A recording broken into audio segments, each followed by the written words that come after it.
အားလုံးပဲမင်္ဂလာပါကျွန်တော်နာမည်တော့ရှောင်းဖို့ဖြစ်ပါတယ်ကျွန်တော်ဒီနေ့ပြောမှာတော့ကျွန်တော် website လေးလုပ်ချင်တယ်ပေါ့နော်ပြီးတော့ပတ်စံလေးမတက်နိုင်ဘူးဆိုရတဲ့သူတွေအတွက် website ကို free ဘယ်လိုစောင့်မလဲကိုယ်တိုင်လုပ်မလဲပေါ့နော်အဲ့ဒီအကြောင်းအရာလေးကိုကျွန်တော် sharing လုပ်ပေးတော့မှာဖြစ်ပါတယ်တချို့ဒီ startup company တွေရှိမယ်ပြီးရင်ကျွန်တော် website portfolio ပေါ့နော်အဲ့လိုမျိုးလိုချင်တဲ့လူရှိမယ်ပေါ့ဆိုတော့ကြတော့ဒီ website development service ပေးရဲ့ company တွေကိုဆက်သွယ်ကြည့်ရဲ့အချိန်မှာပေါ့နော်ပတ်စံကအရန်များနေပေါ့အဲ့အမောက်ကိုကမတက်နိုင်ဘူးဆိုပြီးတော့အဲ့လိုမျိုးမလုပ်ဖြစ်သွားတဲ့အခြေအနေရှိရပေါ့နော်ကြုံမှုမယ်လို့လည်းကျွန်တော်ထင်ပါတယ်ဆိုတော့ကြတော့အဲ့အတွက်ကျွန်တော်ဒီဗီဒီယိုကိုလုပ်လိုက်ရခြင်းဖြစ်ပါတယ်ဆိုတော့ကြတော့ကျွန်တော်ဒီ wordpress.com ကိုသွားမယ်ပေါ့နော် wordpress ကျွန်တော်ကတော့ဒီlogin ဝင်ထားပြီးသားဖြစ်တဲ့အတွက်ကျွန်တော်တို့ဒီတန်းပြီးတော့ရောက်သွားပါတော့ကျွန်တော်login မလုပ်သေးဆိုရင် sign in လုပ်ပြီးတော့ဝင်နိုင်ပါတယ်ဆိုတော့ကျွန်တော်ဒီပထမဆုံးကျွန်တော်register လုပ်ပြီးသွားပြီဆိုရင်ကျွန်တော်ဒီ page လေးကိုရောက်သွားမှာဖြစ်ပါတယ်ဆိုတော့ကျွန်တော်ဒီမှာ exploring ပေါ့နော်လုပ်ပေးပါမယ်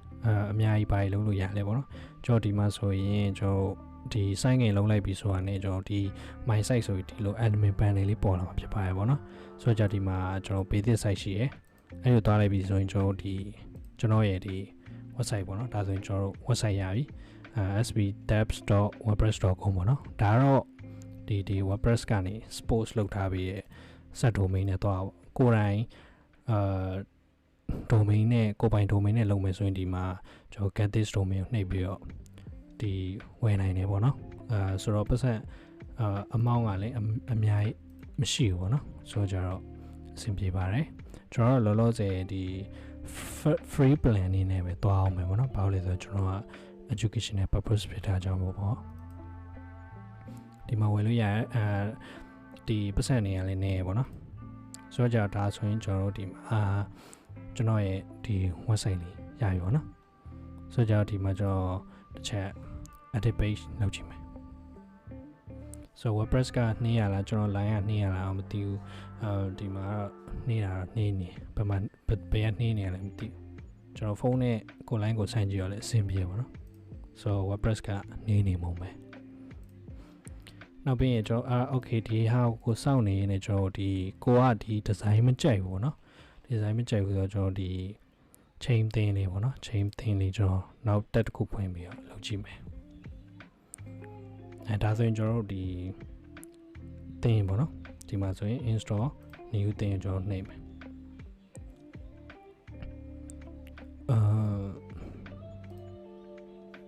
okay ဒီအားကြောင့်ပတ်စံပေးရရဗျခဏနော်ပတ်စံမပေးရတဲ့ဟာတွေကျွန်တော်တို့လုပ်မယ် okay ထားပါဒီမှာ theme ရှိမယ်appearance ထဲမှာ appearance မှာကျွန်တော်တို့ theme ရှိရယ်ဆိုတော့ဒါဆိုရင်ကျွန်တော်ဒါ free ရပေါ့နော်ဒီမှာဆို free ဒီမှာဆို filter လုပ်ပြီးတော့ကျွန်တော်လုပ်မယ် free ပေါ့ဒါဆို free ပေါ့နော်ဒါကိုကြိုက်တဲ့ theme တစ်ခုခုကိုယူပြီးတော့ကျွန်တော်တို့လုပ်လို့ရတယ် okay left one here what is that okay so ကျွန်တော်ဒီ theme လေးကြိုက်နေခင်ဗျာတစ်ချက်ကြည့်အောင် okay ကျွန်တော်ဒီမိုတော့မလုပ်တော့ဘူးကျွန်တော်အရင်လေးရပေါ့နော်ကြာလေးကြာတယ်ဆိုတော့ activate တစ်ခါလေးလုပ်လိုက်မယ်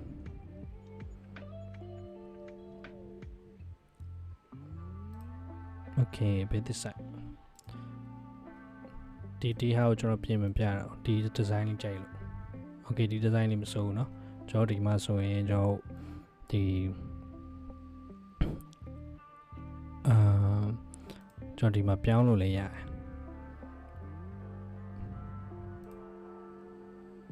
no my home မဟုတ်ခဏ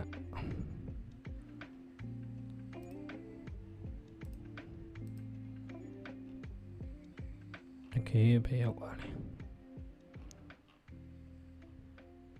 okay ဒီမှာကျွန်တော်တို့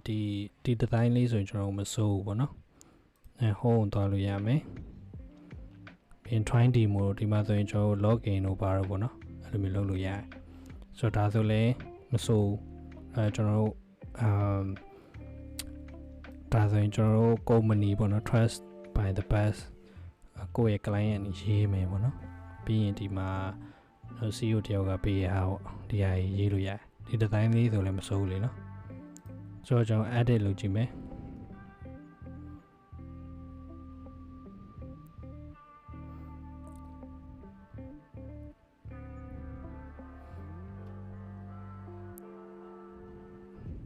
ဒါဆိုရင် block fee ပေါ့နော်ကျွန်တော်ဒီ block fee ဆိုတဲ့ဟာကိုကျွန်တော်မကြိုက်ဘူးအဲဆိုရင်ဒီ block ပေါ့ဒါဆိုရင် block ဆိုပြီးပြောင်းသွားမယ် okay ကျွန်တော်ကတော့အချိန်အများကြီးမြအောင်အချိန်အများကြီးမြအောင်ကျွန်တော်ဒီနည်းနည်းပပလောက်ပဲ demo လေးစမ်းပြသွားမယ်ပေါ့ဒါကတော့ကိုယ့်ဘက်တော့ကိုအိမ်မှာတစ်ချက်စမ်းကြည့်ပေါ့နော်နောက်တစ်ခုကokay navigation block fee primary နောက်ဘာတွေထပ်ပြီးတော့လုပ်လို့ရမယ်ဒီကြည့်လိုက်မယ်okay ဒီလိုမျိုးလဲကျွန်တော်တို့အများကြီးလုပ်လို့ရအောင်ဒီမှာထပ်ပြီးတော့about ပေးပါနော် about ထပ်ထည့်ကျွန်တော် company ရဲ့about ပေါ့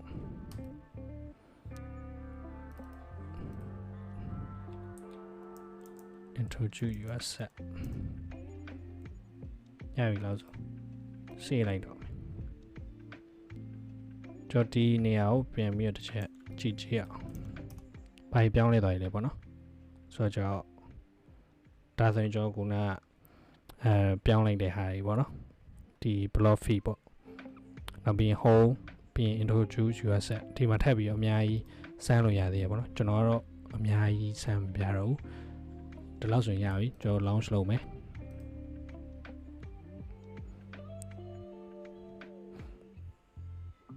ဒီမှာဆိုရင်ရပြီ launch လာ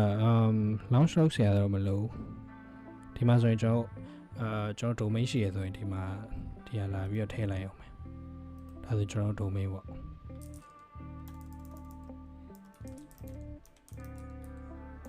ဒါပေါ့ဒါလေးကျွန်တော်ထည့်လိုက်အောင်မယ်ဆိုတော့ဒီ domain နဲ့ပဲသွားမယ်ဒီ domain နဲ့ပဲသွားမယ်ဒါကျွန်တော်က login ဝင်ထားတဲ့အတွက်ကျွန်တော်တို့ဒီလိုမြင်ရမယ်တကယ်လို့ public user နဲ့ကြည့်မယ်ဆိုရင်တော့ဒီလိုပဲမြင်ရမှာပေါ့ဒီဟာတွေပါကျွန်တော်အများကြီးရှောက်ပြီးတော့ပြောင်းလို့ရတယ် okay ဒီနေ့ဗီဒီယိုလေးကတော့ဒီလောက်ပါပဲကျွန်တော်ကိုဒီဗီဒီယိုသဘောကျရဆိုရင်ကျွန်တော် like and share လေးလုပ်သွားပေးပါအားလုံးကျေးဇူးတင်ပါတယ်